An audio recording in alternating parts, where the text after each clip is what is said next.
물이 2층 높이까지 차올랐고 주민들은 미처 대피하지 못한 채 큰 재산 피해를 입었습니다. 하지만 더 큰 문제는 이런 사고가 결코 처음이 아니라는 점입니다. 최근 몇 년 동안 중국에서는 큰 홍수가 발생할 때마다 비슷한 일이 반복됐습니다. 2024년 푸젠성 상황현에서는 하류 주민들에게 아무런 통보도 하지 않은 채 상류 저수지에서 방류를 실시했습니다. 결국 홍수가 마을을 덮치면서 많은 주택이 파손됐고 인명피해까지 발생했습니다. 2023년에는 하이호 유역의 여러 저수지가 잇따라 방류를 실시했습니다. 하지만 상류와 하류의 정보 전달이 제대로 이루어지지 않았고 쥐저우 등 여러 지역이 심각한 침수 피해를 입었습니다. 수많은 주민들이 집안에 고립되기도 했고요. 피해는 농촌 지역에만 그치지 않았습니다.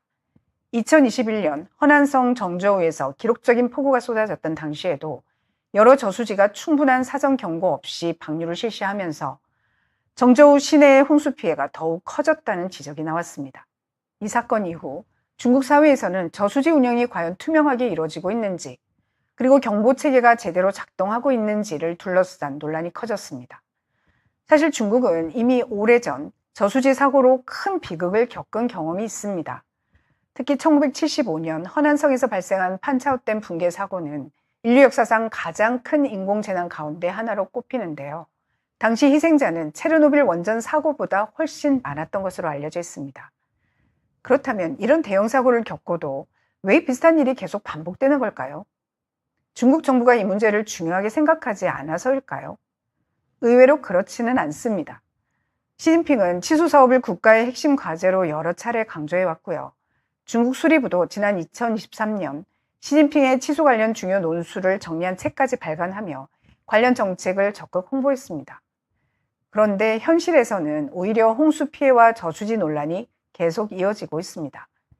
이 때문에 일부 전문가들은 단순히 폭우 때문이 아니라 저수지 운영 방식과 제도 자체에 구조적인 문제가 있다고 지적하고 있습니다. 그렇다면 왜 폭우가 오기 전에 미리 물을 빼서 저수지의 여유 공간을 확보하지 않는 걸까요? 사실 대부분의 저수지는 폭우가 오기 전에 수위를 낮춰놓으면 많은 빗물을 저장할 수 있습니다. 그러면 갑작스럽게 수문을 열 필요도 줄어들고 하류 지역의 피해도 크게 줄일 수 있죠. 하지만 중국에서는 이런 절차가 제대로 지켜지지 않는다는 지적이 계속 나오고 있습니다.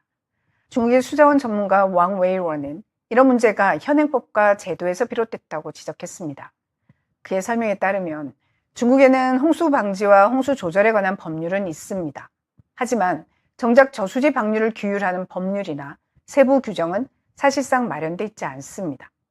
전문가들은 이번 사고 역시 이런 제도적 공백이 나온 결과라고 분석하고 있습니다. 중국의 대부분 대형 저수지는 국가나 지방 정부가 관리합니다. 만약 수문을 열기 몇 시간 전에 반드시 주민들에게 통보해야 한다라는 법이 만들어진다면 어떻게 될까요? 정부가 이를 지키지 않았을 경우 법적 책임을 피하기 어려워집니다. 피해를 입은 주민들은 국가를 상대로 손해배상을 요구할 수도 있고 관련 공무원에게 책임을 물을 수도 있습니다. 반대로 관련 규정이 없으면 상황은 달라집니다. 사전에 주민들에게 알리지 않아도 이를 처벌할 근거가 부족하거든요. 방류 사실 자체를 둘러싸고 책임 공방이 벌어져도 명확한 법적 기준이 없기 때문입니다. 실제로 지금까지 중국에서는 저수지 방류 전에 경고를 하지 않았다는 이유만으로 기소되거나 유죄 판결을 받은 공무원은 사실상 없었던 것으로 알려져 있습니다. 당내 징계를 받은 사례도 거의 찾아보기 어렵고요. 이 때문에 전문가들은 현재의 제도가 책임을 묻기 어려운 구조라고 지적합니다. 또 하나 주목할 점이 있습니다. 저수지는 원래 두 가지 기능을 갖고 있습니다. 하나는 발전이고 다른 하나는 홍수에 대비하는 것입니다. 하지만 이 두 기능은 서로 충돌하는 경우가 많은데요. 전기를 생산하려면 저수지의 물을 최대한 많이 저장해야 합니다. 반대로 홍수에 대비하려면 미리 물을 빼두어 폭우가 왔을 때 물을 받아들일 공간을 확보해야 합니다. 두 가지를 동시에 완벽하게 만족시키기는 쉽지 않습니다. 여기에 경제적 이해관계도 작용합니다.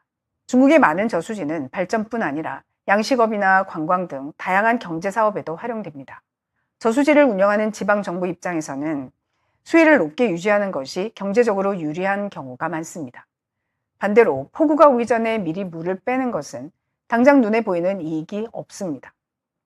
오히려 발전량이 줄어들거나 다른 경제 활동에 영향을 줄 수도 있습니다. 결국 경제적 이익과 안전관리 사이에서 경제적 요소가 우선한다는 건데요. 하지만 이것만이 홍수가 반복되는 이유는 아닙니다. 실제로 과거에는 100년에 한 번이라고 불리던 홍수가 이제는 몇 년에 한 번씩 반복되고 있습니다. 그 이유는 무엇일까요? 전문가들은 더 근본적인 원인이 있다고 말합니다. 강과 호수, 그리고 도시 개발 방식 자체가 크게 달라졌기 때문이라는 건데요. 다시 말해 홍수가 흘러갈 자연 공간이 점점 사라지고 있다는 뜻입니다. 대표적인 사례가 양쯔강입니다. 1998년 양쯔강에서 대홍수가 발생했습니다. 그런데 의외의 사실은 당시 강물의 양은 1954년 대홍수 때보다 오히려 적었다는 겁니다. 1954년 이창 관측소의 최대 유량은 초당 7만 800세제곱미터였지만 1998년에는 초당 6만 3,300세제곱미터에 그쳤습니다. 그럼에도 불구하고 1998년의 수위는 오히려 더 높았습니다. 왜 이런 현상이 나타났을까요?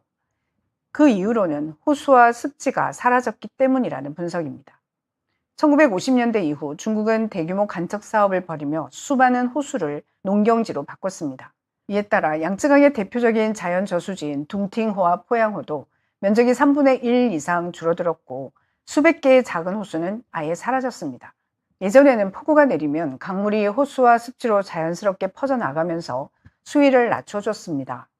하지만 지금은 물이 머물 공간이 없어져 버린 거죠.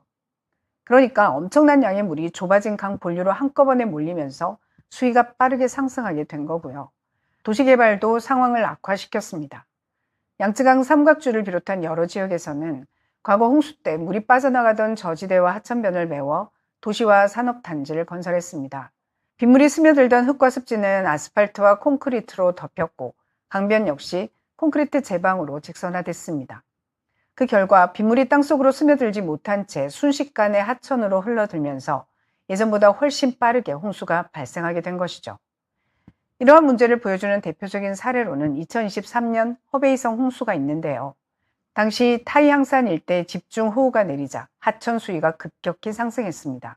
그런데 중국 당국은 국가 핵심 프로젝트인 슝안신구를 보호하기 위해 상류 지역인 쥐저우 등에서 방류를 실시했습니다. 그 결과 슝안신구의 피해는 줄었지만 주변 지역은 심각한 침수 피해를 입었습니다. 이 때문에 당시에도 특정 지역을 보호하기 위해 다른 지역이 희생됐다는 논란이 일었습니다. 그렇다면 중국은 왜 이렇게 많은 저수지와 댐을 건설해 온 걸까요? 1949년 중국 공산당이 집권하기 전까지만 해도 중국에는 대형, 중형 저수지가 20여 개밖에 없었습니다. 하지만 공산당 정권 수립 이후 대대적인 저수지 건설 운동을 시작했고요. 1949년부터 문화대혁명이 끝난 1976년까지 새로 건설된 저수지만 8만 개가 넘습니다. 그런데 중국의 전통적인 치수 방식은 지금과 달랐습니다. 중국 역사 속 치수의 상징인 대우는 물을 막는 대신 흐르게 하는 방식으로 홍수를 다스렸습니다. 대표적인 사례가 2000년이 넘도록 사용되고 있는 두장엔 수리시설입니다.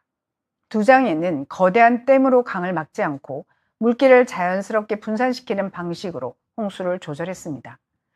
덕분에 홍수 방지와 관계, 수온까지 동시에 해결하며 지금까지도 활용되고 있습니다.